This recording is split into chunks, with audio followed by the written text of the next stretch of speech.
about Sass, Roganda Sasot of For the Motherland. And RJ Nieto, aka Thinky Pinoy. A very major blogger. A very major blogger. And tonight we have a very dynamic live audience. Yay!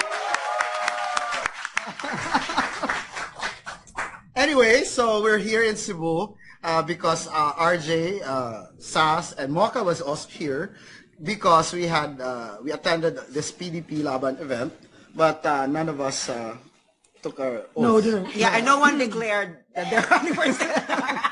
Yeah, no one declared. No one declared. And no, I did not join PDP Laban. No one joined PDP Laban. You caught up. Even it was already after the event. It's just a general gesture of support for the president. For the president. For the president. Yeah, because at the end of the day, I just want to support the president and no one else. So, sorry Harry, hindi kita iboboto. Doon pala, sorry Harry. In fairness to Spock's Roque. In fairness lang. In fairness, he's a nice person. I mean, he knows that I not. Girl, I don't need nice, I need smart. Oh my God! Oh my God! Naalala ko rin naman yung nice. Kasi nga, diba, sinulat ko before. English, girl. When? When we were in Malacanang in February, Doc Lorraine asked the president, sabi, Mr. President, what do you think of Lenny Robredo? Sabi ni Mr. President, well, Lenny, she's a nice lady. No, actually, hindi pa eh. When we asked the president, parang, ang nagtanong, it was Lorraine, Doc Lorraine Badoy. Yusek Badoy now. Yusek Badoy now. She asked the president, she said something like, so what do you think about Vice President Lenny Robredo?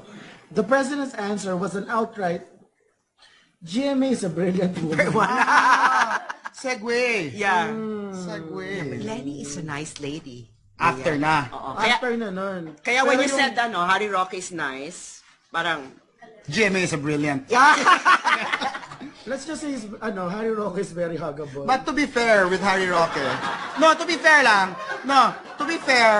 we all do not like, am I correct? We all in this room do not like Andy Bautista. He had something to do naman with the impeachment of Andy. Well, even with Laila. Deputy Speaker Gwen Garcia, the two of them. And then normally, those going against Andy Bautista is a very high-risk maneuver, right? I think Congressman Gwen Garcia did that, maybe out of patriotism and, maybe because she's confident that she has enough political capital. And they cheated him. They cheated her. And they cheated her. As for Harry Roque, I don't know, because we all know that Harry Roque's political career is, pagano na. Kasi his own party doesn't like him. Party list. His own party list. Yeah. Really? Yeah, and they want him replaced with Salo. And that's also why I tell people na whenever people ask Harry Roque about Congressman Salo, Harry Roque goes full on Roderick Paulate, right? So parang is Harry so is Harry Roque a political orphan, parang ganyan? Yeah, most probably. But Daddy D adopted him. So he has to make a name for himself. So if I were in his position, that's exactly what I would do. Go kamikaze on the Andy Bautista case, hope that somebody's gonna pick me up. And I think Daddy D did it. And then when he got into Malacanang, parang sabi ko, yeah, alright, he's a political butterfly, fine, but I want to give him a chance. Because in the first place, if you're the presidential spokesperson, thank you Strepsils for my voice.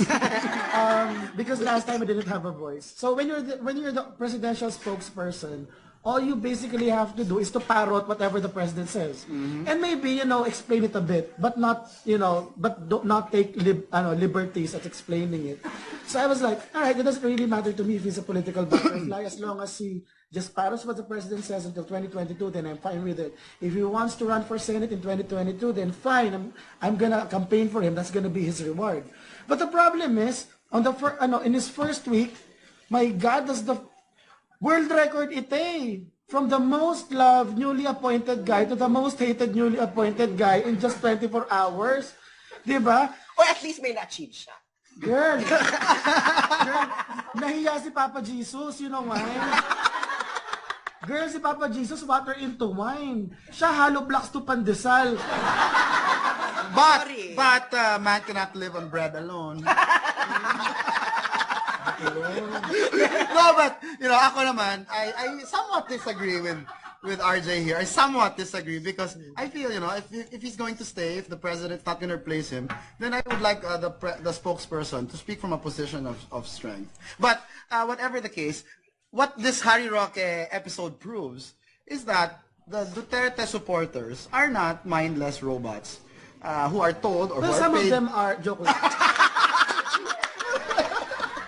Palabiro lang po talaga ako. Oh, okay, let's change the topic. Let's change the topic. Alright. So, Sass, andyan ka pala. Kumusta ka na? You were here last week. You were here last week wearing the same clothes. Mark Zuckerberg ang peg. Mark Bakla, Zuckerberg. baliktarin mo yan, baka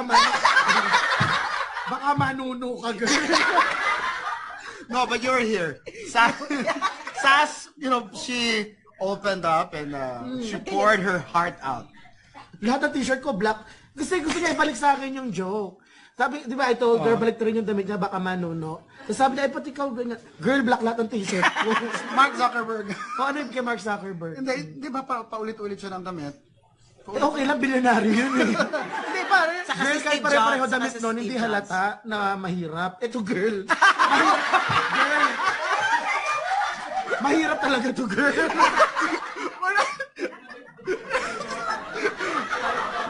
Hoy, tumigil kayo. Pag kumari kasi kami na to, sorry. Tumigil kayo. Behave. Serious topic. Serious topic. Okay. Sass poured her heart out last week when we were wearing the same clothes. What can you say about that? Girl, hindi mo makukuha sa akin yun. Pag-upo ko rito, sabi ko, Diyos ko, si Sass, umiyak ako. Iiyak din ba ako? Para sabi ko, girl, wala Okay, ka. do you have a similar or a sad story why Actually, you are so passionate now? Actually, when May I was- pinanghuhugutan ka ba? When I was 17, my mom told me, What? you cannot be pretty. You cannot. You have to live a life of ugliness if you want to stay here. Eh sabi ko, no mom, I can't do anything about it. I'm too pretty. So I decided to go out in the streets, become a prostitute. Only for twice. Twice lang. Twice lang.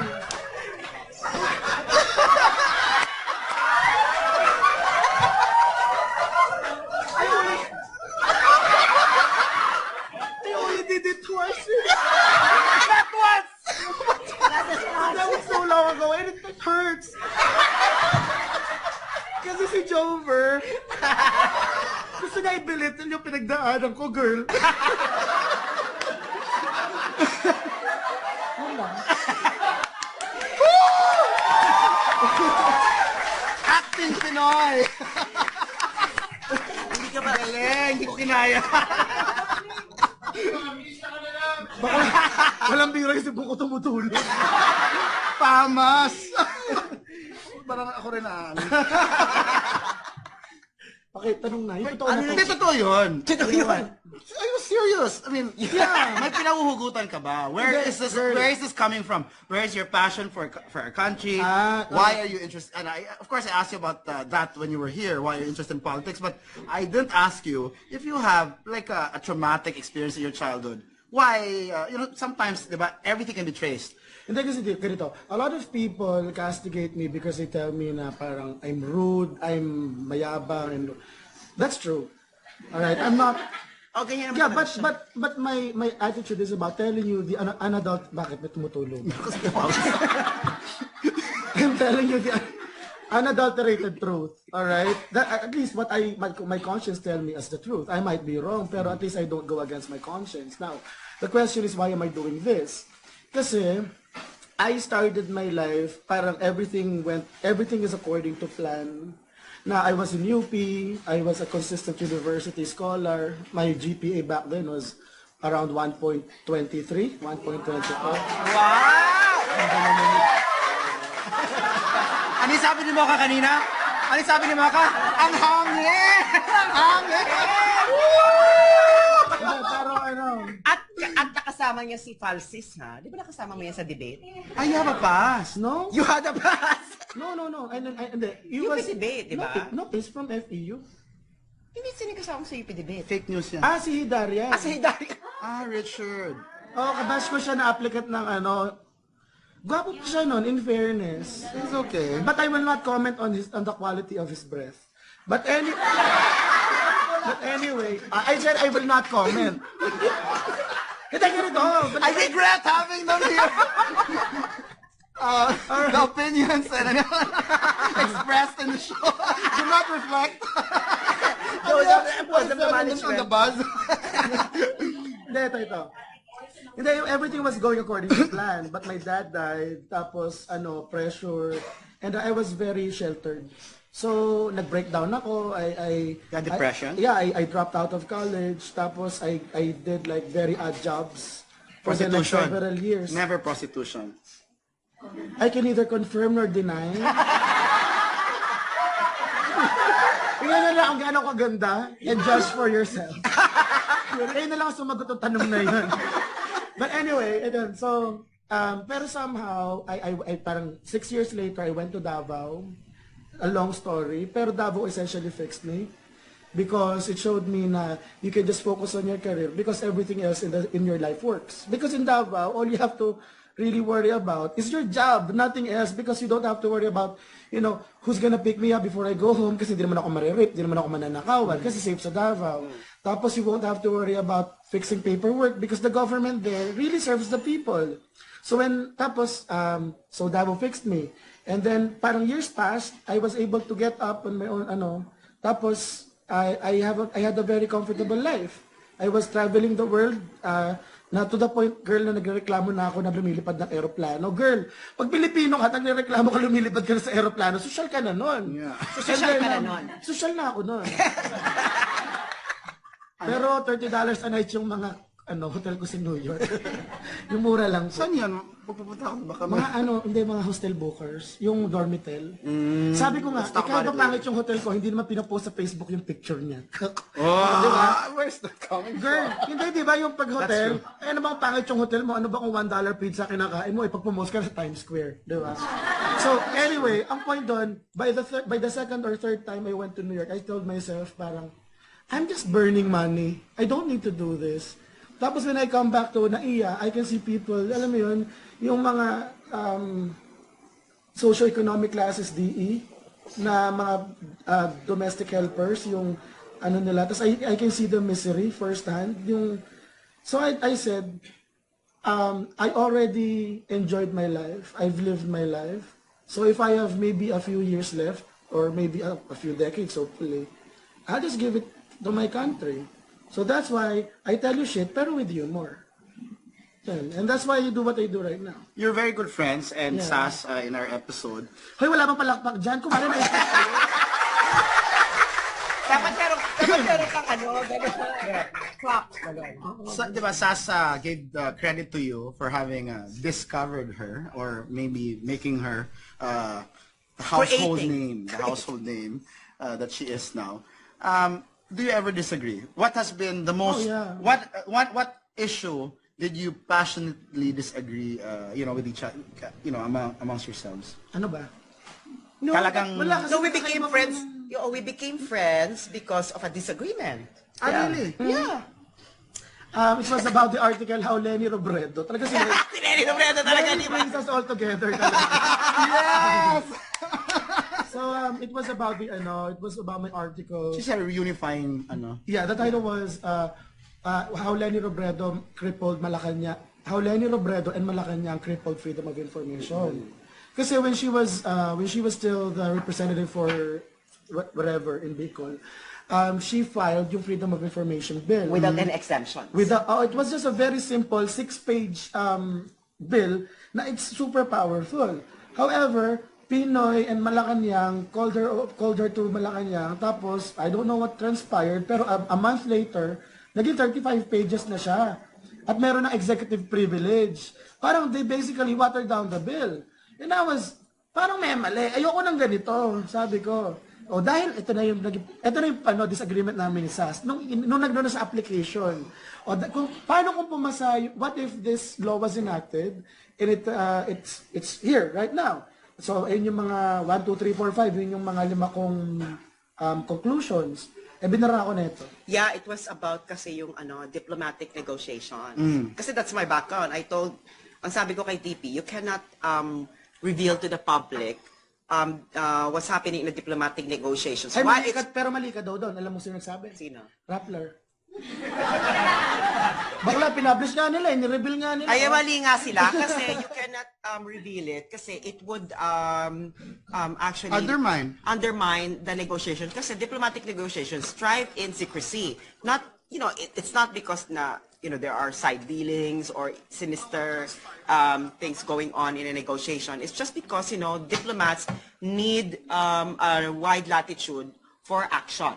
Mas malawak na space away from public opinion. Kasi public opinion doesn't always have the long-term interest of the country in mind. It's very reactive. So yun yung disagreement namin. Cherry. Tapos bigla siyang Girl, post ang lola mo sa wall niya. O, ako naman nakita ko. Dabati kami, girl, sa wall niya. Inatakay yung wall niya. Sa wall ko talaga, ha? Dabati kami. Sa kubongga, sinasagot ako ni TP. Girl, ng mga pang-5 exchange niya, ayaw itong bumigay. Tapos sabi ko, hindi naman ito bibigay itong bakla na ito kako. Alis na ako rito. Tapos the next day, na-realize ko, medyo tama siya. Sabi ko. Tapos ako, tinignan ko yung ball niya, sabi ko, ay, may point. O, nagkinonta ko siya, in-email ko. Sabi niya sa akin, Sass, si TP to add mo ako sa Facebook. Tapos yun na yun. So I don't stifle dissent. I actually respect dissent. Because it brought you together. But don't be stupid while dissenting. Yung dissent. You may raise wrong points, pero I have to feel na you did everything you can and with no malice. Parang ayaw mo kay Aika Robredo. Nag-dissent siya. Wag si Aika Robredo. Biyak yun. So that's what brought you together. Dissent brought you together. But let's talk about when we return from this short break, the things that continue bringing you together, like things like Rappler and other things. When Open Mic returns with Thinking Pinoy and Sass Regando Sasot. We're back here on Open Mic with Sass and RJTP. RJTP. Mga friends, tilipid na po ako sa talent fee. Talent fee. Sa billing. Talent P na yun, talent P. Anyway, let's talk about Maria Ressa. Maria Ressa. But wait. When I decided na I'm gonna promote this bitch, sabi ko, I told myself, hindi kasi ganito. I was really rising back then in the sense na tumataas na yung followers. Tapos, tumataas na rin yung reach ko every week, di ba? So, I was like, may problema. Because at the end of the day, I'm still a college dropout. Na, they will use it against me. So, I need someone who's probably smarter than me, who has more potential. And I think that's her. That's the same way I'm also promoting Chris Lam Hunsay right now. He just graduated last year, yung mukhang ni Idol. Yan. So, sabi ko, since I have the stage, I have the sort of attention right now, I need to impart that yung attention to people who can actually make it. Kasi I don't plan to do TP forever. Ayaw forever. Nakaka-stress to eh. Di ba girl, uubos na sense of humor ko. Pero kami, di ba you asked earlier, paano yung dynamic namin? Kasi kami, we came from very different backgrounds. Kasi TP, he has a journalistic background. Yeah, right? he was a he reporter wrote for of Sunstar, di ba? He reports for... Ay, mag-aakolam na po pala ako sa Sunstar. Woo! Sunstar Cebu? Sunstar Cebu. Tapos, ako, ang background ko is academic. So, when, for example, there is an issue na kailangan na a more journalistic take, si TP yung pinapaano ko, ay TP, lagyan mo ito ng journalistic take. Expose. Yeah, expose type. Like, for example, itong Kokoy Gate, I cannot write it on my own. Kasi nga, siya yung mas merong alam doon. So, how do you do the expose na may drama, may ganyan, may eksena. So, si TP yung gumagawa ng mga ganyan. We partnered with a lot. we partner with a lot of issues. Tapos pag Paano naman maniniwala sa expose mo? Tapos we partner with a lot of issues. Tapos sasabihin sa akin, Sass, kailangan ng malaman ng tao, ano yung UPR, yung Universal Periodic Review, explain it to, sa kanila. You know, when he wants the public to have a clear understanding ng mga issues na i-brought up niya doon sa kanyang article, he asked me na, can you do this? Ganyan. So meron kaming symbiotic relationship. Scratch your back, you scratch mine, you know. Hindi No, lang not back. really. Hindi lang back, charot. It's more like, it's a collaboration. It's Kasi, collaboration. what we want is to make complex topics accessible to the people. Ayaw namin kasi So you're each other's sounding board. Yeah, saka we don't we hindi know alam ng issue.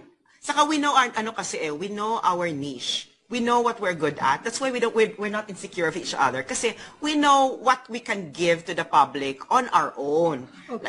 Diba? Natatawa nga ako, girl, yung sinabi ang fame whore daw. Girl, 1 year ako mahigit na anonymous. May anonymous ba na fame whore? Diba?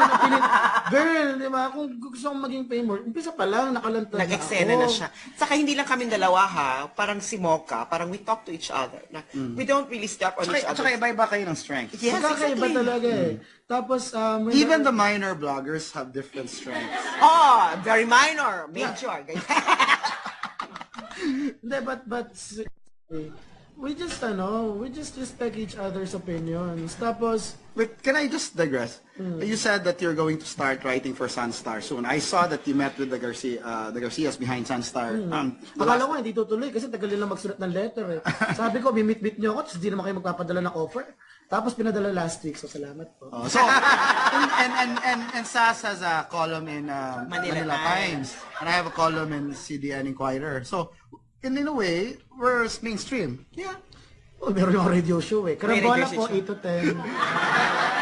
So, but did you feel alluded to when balik ako kay Secretary Roque, no? And when he said legitimate media, Yeah. that did you feel alluded to? Yeah, because that was one of Harry's stupidest moments. Hindi, Kasi- at tanong niya, do you feel na you belong to the Ah, legitimate no, media? not at all. It's because Or the other side of the... No, not at all. Because when Harry said it, it was a normative statement. Thank you, Professor Van Iviernas. Tinuro mo sa akin ang ibig sabihin ng normative. What that means is, it was a statement referring to the population in general. It doesn't mean it applies to everyone. So, for example, sasabi ko na ang mga Dutertards matatapang. Hindi lahat ng Dutertards matatapang. May mga duwag din. Pero in general, matatapang. Parang ganon. So, when that idiot said na normative ay yung legitimate media is the ganyan-ganyan of the ganon-ganon, I didn't feel like I was alluded to. Kasi, even mainstream media don't think I'm mainstream. I don't really care about what they think because at the end of the day, it's what the people think. You derive your legitimacy from your readership, from your listeners, and from no one else.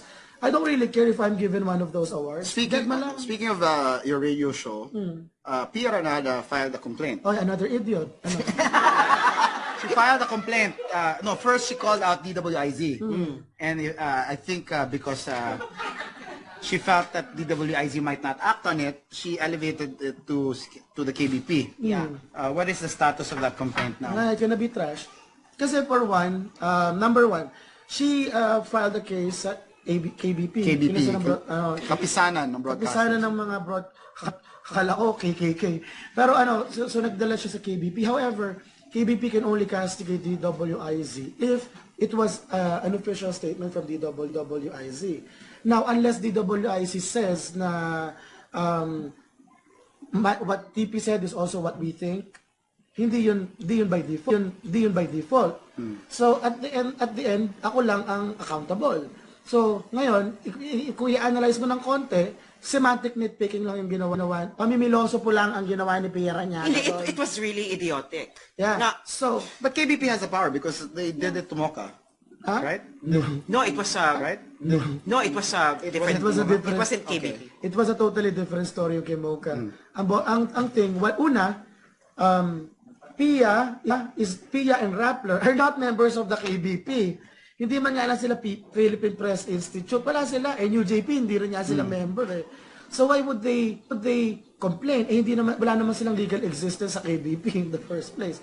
Number 2, hindi rin po pwede sa KBP na mang-castigate sila ng mismong broadcaster kung hindi rin naman yun ang official stance ng station.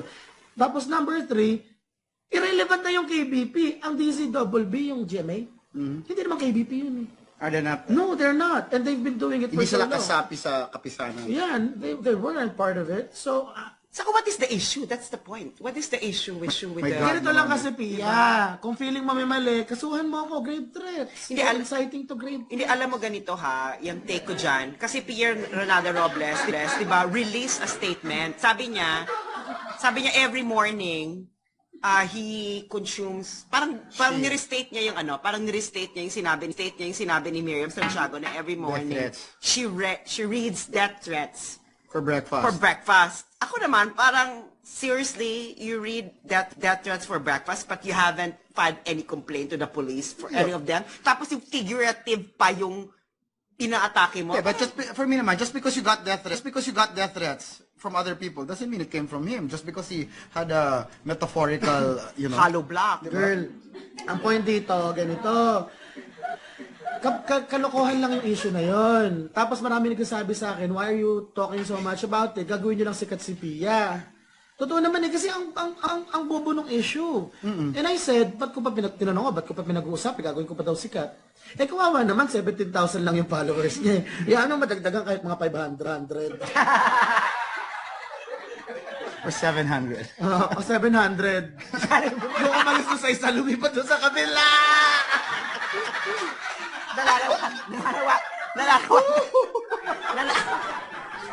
Nananawagan po kami sa mga umalis po dun sa isa na 700. Pumunta po kayo.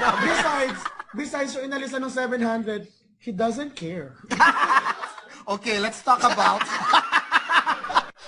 No, because you mentioned that. What's your take, Sass? Sass, what's your take on this, before TV, what's your take on this feud, no? Parang factions or feud, whatever it is, among DDS bloggers. Minor and major. Masters and doctor. Alam mo itong feud kasi nito, if I give it a chance to meet any one of them, isa lang tatanong ko, what's the end goal? What is the end goal of this bickering, of this angst, etc.? How do you see yourself 5 years from now? Diba? Kasi I don't really see the goal of bringing people down. But taking sides. That one I do not appreciate is being forced to take a side. Yeah, or being forced to take a side of saying na if you're not for BBM, you're not for Duterte. I don't really, isa pa kasi, I don't really see na bakit kayo kumukuha ng, gumagawa kayo ng controversy using other DDS folks. Diba? And we have been subject to better things to do, no? Subjected to a lot of controversies raised by other bloggers. Diba? Natatandaan niyo yung may nag-raise na wish Duterte's plan for a revolutionary government. Parang ang ganda naman namin masyado. Diba? Parang, tapos LP Mall, ano ba yan? Ganito, for what it's worth, I think yung ganitong awa, it's real eh. We can pretend that it doesn't exist, but it does. Pero if anything, it's real and it's really happening. And it's just a testament na hindi kami propaganda machine. May propaganda machine ba na nag-aaway? Ayun lang nakapagpatunay doon. Oo. So, I think, it's nice na there's a silver lining. Tapos number 2, doon po sa mga nang-aaway sa akin, magaling po akong mang-asar. Hindi kayo po pwede. Pag-asaran lang. Nako, girl. Ang gawin mo na lang, bumili ka na lang ng baril sa London. Mga over 20,000 units. Okay, we're about to pause for another break. Wait, general ba to? Gusto niyo po bang bumili sa amin ng 20,000 units na baril from UK? Kinakabahan rin mo. No, it's okay. Joke lang po yan. Joke lang. Uy, nakausap ko si General Bato nung action, ha? Ano sabi? Wala, sabi lang niya, kumanta lang naman siya. Did you ask about... Okay. Wow. Ano ba? Diyos ko po. Sorry po, inside joke yun. Pero wag po kayong mag-alala, yung narinig po na nagpupunit na ng buhok ngayon. Kasi naman tayo nag-usapan natin. We're about to pause for another break. Ano ba yun? We're on our third gap?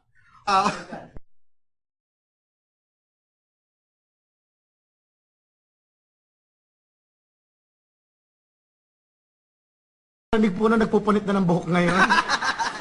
Kasi naman tayo nag-usapan natin. We're about to pause for another break. Ano ba yun? We're on our third gap? Now, Yeah. toward our third. Okay. We're about to pause for another break. On to our last gap with Sass and RJ. Open mic will Delay daw yung audio.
here an open mic for our last gap with RJ, Tiki Pinoy, and Sass Sasot of For the Motherland. So at this point, for our last gap, we'll take in questions from the Malacanang press corps.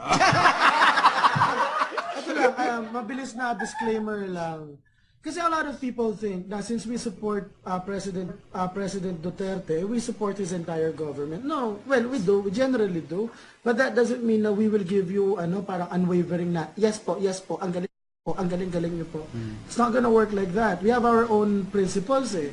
And when we see something wrong, we will call you out. Oh, I criticized Bato before, huh? That's right. So that's why in an open letter I issued about 2 weeks ago, I told everyone in Malacanang minus PRRD na you're because PRRD wants you there. We didn't vote you to go to the palace, di ba? And if we see something wrong, we're gonna grill you. So don't think na social media is your ally forever, even if you kick us around. Kasi at the end, see kayo, everyone here na may Facebook who speaks out their minds, kayo yung binabaliwala ng palasyo. So I think it's time for people in the palace, the decision makers, to take the opinion of people online to take them more seriously. Kasi parang ang dating ngayon, mas interesado pa kayo sa masasabi ni Pia Ranyada kaysa sa taong bayan. Girl, kahit paano pagbalik-balik rin nyo dyan, isa lang ang boto ni Pia. Yung taong bayan marami. Di ba? So, ikaw Harry Roque, kung gusto mong manalong senador, ayusin mo ang trabaho mo.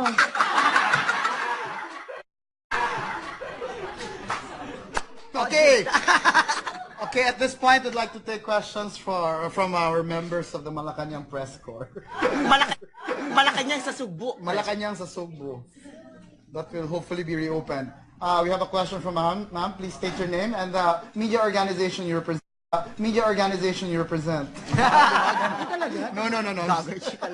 No. I'm sorry, ma'am. Elisa Torres. Elisa Torres has a question. Really? Wow! Which presidents, ma'am? Hopefully not. Okay, President Ramos and Cory Aquino. And then your question is, Ma'am Elisa. The members of the Malacanang Press Corps. Oh, incidentally, Some of them give very biased reporting. Yeah. I wonder why Secretary Andanar is not booking them out. Even though they've done it several times. My theory. For a while. Makitan siya? Okay, so Ma'am Elisa's question, I have to repeat it, is that according to her, some members of the Malacanang Press Corps they go out of bounds, basically. I'm going to paraphrase, Mama. She's wondering why Secretary Andanar has not booted them out yet from membership, for example, from the Malacanang Press Corps. All right. First, I think Martin Andanar does not necessarily do nothing. Kasi I know na there was a certain reporter who was kicked out of MPC not too long ago because that reporter had two Twitter accounts. One is official, the other one casting parang curses at the palace 24/7. Yung sa Inquirer ito? I can neither confirm nor deny. Marlon Ramos, di ba? I can neither confirm. Okay. Tapos, I can neither confirm nor so deny. what did Martin do? Secretary Andanar. He spoke to the media company. The publication. I can neither confirm nor deny if it's a publication to the company, and then that company decided na parang ay oo nga, bias nga si ate. So that person got kicked out. Not really kicked out, but got withdrawn and replaced with someone else. Oh my God, so it's because of the personal Twitter account of this reporter. Among other things. So pwede pala yung isang international journalist na nagsabi na nag-overdose sa fentanyl si Presidente. Pwede natin pa-kick out. But it's not Malacanang Press Corps eh. Hold on. It wasn't Martin who kicked the guy out. It's the publication. It's the publication who decided to pull the guy out daw. Oh, so pwedeng ganon. My sources. Pwedeng ganon. My sources. Now, on the other hand, a question. Why is, but that person is more of an exception than the general rule, right? So, my theory is, well, we all know that, the inner circle of the president is literally an old boys club. Diba? They're really old people, diba? And, they grew up at a time when mainstream media, when traditional media was king. So, when traditional media hits them, or maybe in one of the opinion columns or one of those articles, they think that the public in general will listen to what those people have to say. If they haven't realized yet the power of social media, diba? Kasi ay nako girl, kung alam niyo lang, hindi ko na lang pwede ibigay detalye. Pero I've been telling them over and over, mainstream media, while still influential, they still are, the traditional media. Of course, people. They are. But their influence has eroded so much na. And the best example, Duterte won. I think ang ano doon, parang kasi sila, they are maybe some of them are afraid to hit traditional media that much kasi maybe they're thinking of their long-term career, no? After Duterte, where are they gonna go? I'm not saying na si Martin Andanar kasi I think Martin Andanar has really no power to kick out journalists from MPC kasi di ba yung publication yung But I've heard the Pinoy Ira Malacanang has taken steps to kick several Yeah, I journalists know. out of the One from ABS-CBN who he felt was a bit fair Pinoy. toward, Pinoy, felt that the Malacanang beat reporter, of course covering Malacanang, he felt that this particular reporter is fair toward GMA. He asked talaga ABS-CBN to... So Pinoy is in the habit of kicking out journalists. Hindi lang local ha, pati international. Kasi diba there was this Hong Kong Hindi, alam mo sa totoo lang, journalist. when you look at it, the social media people of the president, the supporters, are the ones who call bias media out. But the president has been very tolerant. He has been very tolerant compared to Noynoy. I think we should reframe yung issue. The question here is not whether we should kick out biased reporters or not. We should not. Ang habol ko dito ay equality. Alright? So, it's like, alright, fine. Gaga si Pia. Sige. Diba? Gaga si Pia. Fine. Lagay mo lang siya dyan, huwag mo tanggalin. Pero, give other people with the same amount of reach, the same kind of access. Ang problema kasi, ginagawang cartel ng Malacanang press corps, yung impormasyon. Gusto nila, sila yung una, para sila yung makapag-twist ng information before it goes out. Take for example what happened in Vietnam, in Da Nang. The president had a press briefing with Malacanang press corps, and people within MPC told told Yusek Mia of PCOO, who handles MARO, Media Accreditation and Relations Office, who also has power over RTVM. They told her na wag mag-live ang RTVM. Kasi may iskupan, malamang. So ang RTVM hindi nag-live. Mali yun. Diba? So, ang nangyari noon, there were a lot of things that the president talked about during that press briefing that was not picked up by mainstream media, and we're just here trying to wait. Ano na nangyari? Parang, diba? Tapos hahanapin mo pa sa YouTube. Agad yun. But you know, ako personally, I don't expect mainstream media to be super positive all the time. Yeah. Because they're supposed to be fiscalizers, which is good in a working democracy. We don't expect them to be biased for. We just want them to be fair. No, you know? I don't even expect them to be fair. Ganun ako kaliberal. Oh, but in this age of social media and Facebook live videos, people, OFWs, are able to tell the difference between a report that's biased and slanted and what they actually saw for themselves that the president said. Kaya For example, no? ang problema kasi, girl, ganito. Wala akong problema kung biased sila. Basta yung impormasyon na nakukuha nila, meron ding ibang alternate sources. Kasi they can be biased all they want. Pero ang problema kasi, there's something like, the telcos, and internet in the Philippines sucks. Dahil ba doon, hindi ka na mag-internet ka pa din, wala kang choice. Ngayon, sa Malacanang press corps, lahat sila kunwari, biased. Hindi ibig sabihin, hindi ka na makikinig sa sinasabi ni Presidente. Hindi. Makikinig ka pa rin sa kanila, pero you have to go through the agony every day of having to filter out the biased statements, di ba?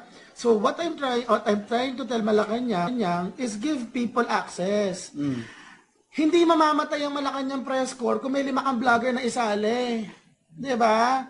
Hindi sila mamamatay. Well, Pwede silang mamatay. Oy, straight na naman yan. Piyara na. naman yan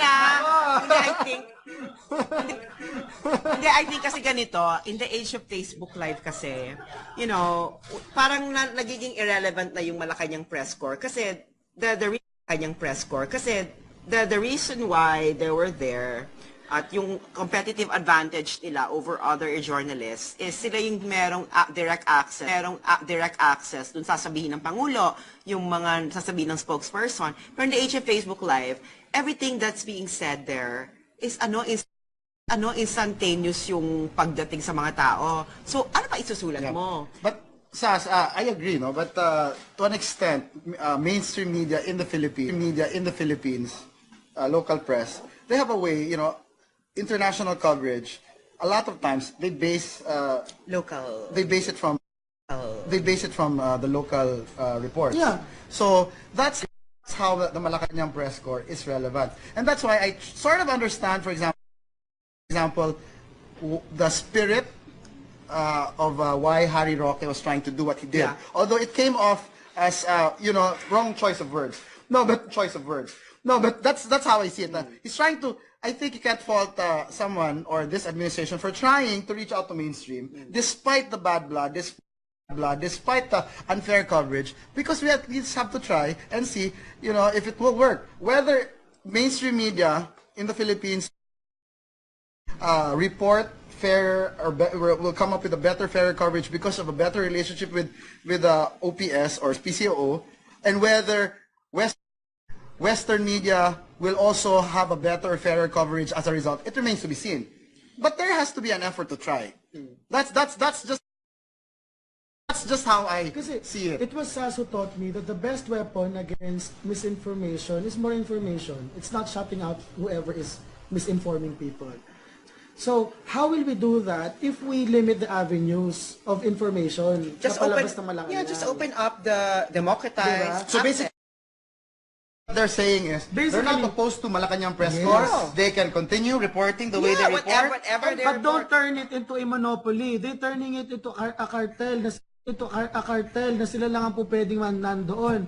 Kaya nga tinatanong ni Mocha, ano ba dokumento na nagbigay sa inyo ng karapatan na kayo lang ang andyan? Saka As it turns out, wala. Diba? And that is why I sincerely appreciate Sunstar. Dahil po Kaplag pa. doon sa mga nagko-cover ng Malacanang, sila pa pinaka-fair. And Manila Times, although kasi Manila Times may pro-Duterte slant sila eh. Yeah. Pero yung in as far as yung pinaka-objective, salamat po Sunstar. I belong to Inquirer Publications, and that's all I will say. But anyway, Sadali na lang, binili na kayo ni Ramon ang. Good luck na lang, Inquirer. Anyway, Nagregudo na dyan. anyhow, that's all the time we have. Before we go, parting shot from the both of you. Mag-resign ka, Mag-resign ka na, Harry? Hindi, kasi ganito. Hindi. Seriously. Kung kaya pa ni Harry na ayusin yung trabaho niya, sige, ayusin pa niya. I have my well-founded doubts. Pero kung But you're kaya gonna pa give him a ayusin, chance. sige, ayusin mo. Pero agad hindi ko umayos, babanatan kita. Ganun talaga dapat eh. Government official ka eh. Karapatan namin na banatan ka. Okay, Ganun. fair enough. Ako, parting words ko is for the Malacanang press corps. I think they have to evaluate the new situation right now. Nasabi ko nga kanina, in the age of Facebook Live, you cannot just report what people can already see. Ngayon, ang nangyayari kasi, in order for them to be read by people, they create intrigues, they twist what the president says, and kaya nagagalit yung taong bayan sa inyo. Alam niyo kung bakit? It's because they have seen what the president has been saying.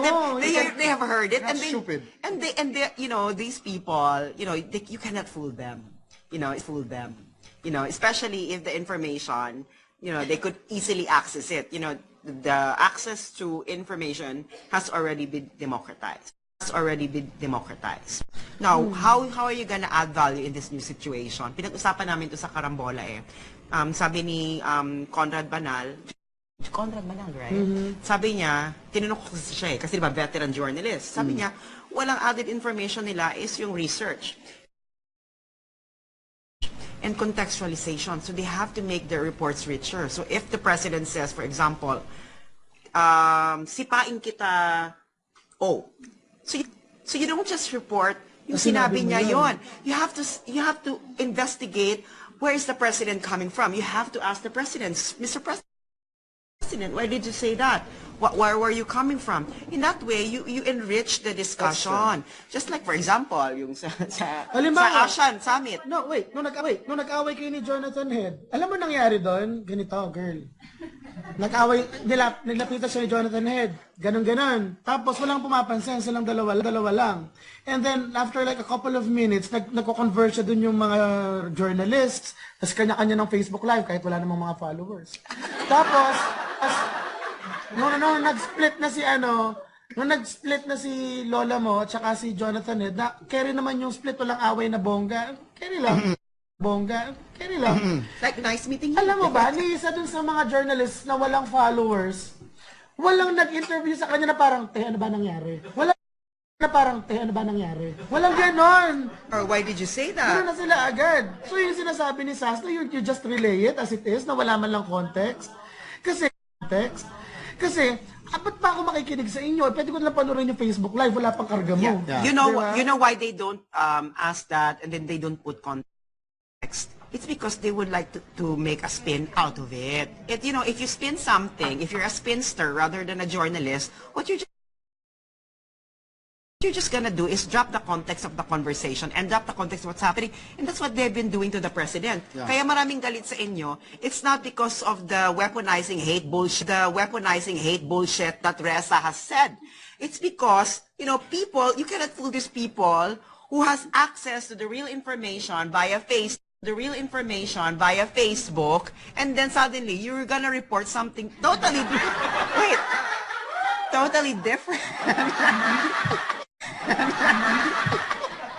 Totally different from what they've heard. Yun sila nagagalit. Just, my God naman. Alam naman naming pink, sasabihin nyo sa amin, violet. Gaguhan. Colorblind. Diba? But, so the lesson or the takeaway, because that's all the time we have, but the key takeaway there is that, you know, there is still a place for mainstream media, but in this age of social media, Mike, pakainin mo naman kami, wala naman talent. Maglalarsan tayo mamaya. Babartong ka. Maglalarsan kami. In this age of social media, where speed is what is being offered, you know, paspasan, tweet, ganon. What mainstream media can offer is context, no? A deeper, richer report. You know, really, it's really telling stories worth telling. So that's the challenge for mainstream media. You know, we can fiscalize each other, we can we can criticize each other, call each other out. But at the end of the day, you know, you have to shape up. You have to shape up because of technology. And can I say something? Yeah. Last word. You know, I was interviewed by students of Ateneo de Davao for their master's thesis. Undergraduate thesis. Nung bago ako umalis. Ngayon they were asking me, they were asking me kung ano yung magiging relationship ng journalists and social media. And then I said na yung contextualization, it's Tapos sabi na nag-interview sa akin, I think that's what bloggers are already doing right now. Na pag may sinabing Pangulo, they're contextualizing it, they're giving a richer background. And I think that's the reason why, for example, people gravitate towards bloggers, towards me, and the very minor blogger Sasot. Diba? Kasi nga, they're giving a more background and etc. So I think, you know, sabi ko, at the end of the day, you know, journalists' training is to gather facts. They're very good at, they should be good in gathering facts. To what you signed up for, because a veteran journalist told me na nobody gets awards by being pro-government. Yeah. Ang problema, this government is doing very well. So they still find ways to twist stuff to make them look adversarial. Kasi girl, most of the people in MPC are just pinabili ng suka journalists. They are very young. They don't have experience. They're still trying to make a name for themselves. Eh paano kung wala kang maging award after yung MPC still? O di ba? Diba? Mas masahol naman yung may mga Princeton degree pero yun pa rin ang pinagsasabi. Oh my God! Diba? Parang ganito. Ay bakla, hindi experience ang kailangan. Kailangan ng moisturizer. Okay! Okay!